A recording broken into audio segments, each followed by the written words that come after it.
Dag sê, as jy vandag behoefte het aan die Here, aan 'n aanraking van die Here, ek voel regtig vandag gelei om vir jou gebed te doen. Maar voordat ek vir jou bid, wil ek graag met jou 'n gedagte deel wat op my hart lê. Ek wil met jou 'n paar oomblikke net praat oor die God van die oomblik. Jy sien, daar in Openbaring 1, vanaf vers 4, het Johannes 'n besondere openbaring van God gehad op die eiland Patmos. Vers 4 sê hy vir die gelowiges, genade vir julle en vrede van hom wat is en wat was en wat kom. Verwysende na God die Vader. En dan die volgende vers 9 sê hy, en van Jesus. En dan brei hy uit oor Jesus en sy krag en heerlikheid. En dan kom hy in vers 9, dan sê hy oor Jesus, dat van hom gesê word, ek is die Alfa en die Omega, die begin en die einde. En weer herhaal hy die woorde waarmee God die Vader beskryf is in vers 4, die een wat is, wat was en wat kom, die Almagtige. Een van die pragtige bevestigings in die Bybel, dat Jezus, die tweede persoon in die Godheid, ook God is. Hy word ook hier die Almagtige genoem. Dieselfde name as die Vader in vers 4, die een wat is, wat was en wat kom. En dan wonder ek of jy al iets hier opgetel het wat nie gewoon is nie. Die feit dat beide die Vader en die Seun word beskryf as die een wat is, wat was en wat kom. En jy sal met my saamstem, dis nie die normale grammatiese volgorde wat jy in die skool geleer het nie. Want in die normale grammatiese volgorde sou ons sê die een wat was, wat is en wat kom. Jesus word so in Hebreërs 13 vers 8 beskryf. Jesus Christus is dieselfde, gister, vandag en tot in ewigheid, gister, verlede tyd, vandag, teenswoordige tyd en tot in ewigheid in die toekoms. Maar hier in Openbaring, waar Jesus homself aan Johannes openbaar, omtrent 66 jaar na sy hemelvaart. En hy vir Johannes wil sê, ek wil hê jy moet my ken, in die eerste plek as die een wat is. Dis hoe ek wil hê jy moet aan die gelowiges van die eeue, ook vir jou en vir my vandag, myself bekendstel. En hy kom in die ongewone volgorde, eers die een wat is, teenswoordige tyd, dan die een wat was, en dan die een wat kom. Meltari, daar die bekende prediker uit die Indonesiese eilande, noem dit op grond van hierdie woorde, noem hy Jesus the now God, die God van die oomblik, die God van die huidige oomblik, God wat nou aktief is. En ek wil jy moet dit hierop oplet, dat Jesus nie begin deur klem te lê op die een wat was nie. Natuurlik is het vir ons as gelowiges ontsettend belangrik, om soveel as moontlik te weet van die historiese Jesus, die een wat was, want hy is 'n historiese werklikheid. Daar was iemand op aarde 2000 jaar gelede, Jesus van Nasaret, wat gebore is uit 'n jong maagd, daar in Bethlehem. Sy historiese bestaan is 'n werklikheid, dit word selfs buitekant die Bybel bevestig deur ander historiese geskrifte uit daardie tyd uit. Dit is 'n historiese feit, dat hy 'n seentjie was, dat hy groot geword, dat hy uiteindelik 12 disippels saam met hom gehad het, dat hy rondgereis het, dat hy oral wonderwerke gedoen het. Dit is 'n historiese feit, dat Jesus siekes genees het, blindes se oë geopen het, duiwels uitgedryf het, selfs dooies opgewek het.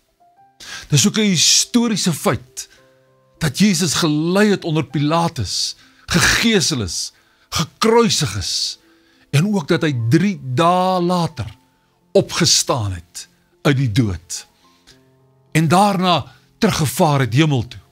Dit is alles historiese realiteite. Maar die Here Jesus stel hom nie so aan ons voor, eers as 'n historiese werklikheid nie. Hy stel hom aan ons voor as die een wat is. En waarom sou hy dit doen? Want jy sien, dis wonderlik, dis uiters belangrik dat ons die historiese feite rondom Jesus so ver as moontlik sal ken, en dis waarom het so belangrik is, dat ek en jy met die evangelies in die Nuwe Testament en die Bybel in sy totaliteit moet omgaan. Maar, wat help dit, dat Jesus 2000 jaar gelede gelei het, gebloei het, gekruisig is, en sy bloed het nog nie in my lewe vandag 'n verskil gemaak nie. Wat help het, dis 'n historiese feit dat Jesus opgestaan uit die dood, maar ek is nog vasgevang in my sonde, en ek is nog nie opgewek uit my dood, my geestelike dood nie. Wat help het om te weet, 2000 jaar gelede, was Jesus die doper in die Heilige Gees, wat mense 120 in die bovertrek en daarna herhaaldelik gevul het met die Gees, en ek is nog nie vandag gevul met die Heilige Gees nie. Wat help het om te weet, dat Jesus 2000 jaar gelede stikkende mense, vermoeide mense, soos jy en ek, gesond gemaak het, vry gemaak het, heel gemaak het. Ek en jy is nie 2000 jaar gelede siek nie. Ons is vandag siek. Dis nie 2000 jaar gelede wat ek en jy vermoeid en belas is nie. Ons is vandag vermoeid en belas. Ons het vandag die Here nodig. En dis waarom Jesus vir Johannes sê, Johannes, dis hoe ek wil hê, jy moet aan die kerk van die eeue, ook vir die kerk van die 21ste eeu bekendstel. Ek is 'n historiese realiteit. Ek is die een wat was, maar ek is in die eerste plek die een wat is, die nou God, die God van die oomblik. Het is ook wonderlik om te weet, dat Jesus die een is wat kom, die Jesus van die toekoms. Het is wonderlik, het is so ontsaglik vertroostend, om te weet dat daar is 'n hemel, daar is 'n lewe na die dood, daar is 'n nuwe Jerusalem, waar ons na ons dood vir altyd, saam met God, saam met Jesus sal wees. En het is wonderlik om te weet, in die hemel, gaan ek en jy nie seer kry nie, gaan ons nie siek wees nie, gaan ons nie by die sterfbed om die graf van 'n geliefde staan nie, gaan ons nie gebreek aan ons liggaam hê nie, gaan ons nie smart ervaar nie. Dit is wonderlik om te weet, daar is 'n hemel, en dit bring 'n troos in jou hart as jy worstel met krankheid, maar feit is, ek en jy is nog nie daar nie. Ons is hier, as ons 'n bevryder nodig het, as ons 'n verlosser nodig het, as ons 'n geneesheer nodig het, as ons 'n vriend van bo, 'n metgesel, 'n trooster nodig het ons hom nou nodig. En dis presies wat Jesus vir jou en my sê. Ek is in die eerste plek die een wat is, dan wat was, dan wat kom, en dan voeg hy by die Almagtige. Wonder of jy onthou daar in Eksodus 3, vers 14, toe God homself aan Moses openbaar by die brandende doringbos, en hy vir hom sê, jy moet na my volk toe gaan in Egipte land, en Moses vir hom sê, wie moet ek sê het my gestuur, wat is die naam? Toe sê God vir hom, sê vir hulle, ek is, het jou gestuur. Ook in die Ou Testament, toe God hom aan sy volk bekend maak, wil hy hulle moes hom ken en ontmoet, as die een wat is, die God wat nou in staat is om hulle te verlos uit Egipte land, deur die Rooi See te lei, hulle te bewaar, reg deur die woestyn. En Jesus se laaste woorde volgens Matteus 28 vers 20, voor hy sy disippels verlaat het, toe sê vir hulle, kyk, ek is met julle, al die dae, tot aan die volëinding van die wêreld. En as jy dit nog nie so besef het nie, wil ek jou vandag opnuut bekendstel en voorstel, aan die God wat ons dien, beide die Vader, die Seun en die Gees, van hulle kan gesê word, hulle is die een wat is, wat was en wat kom.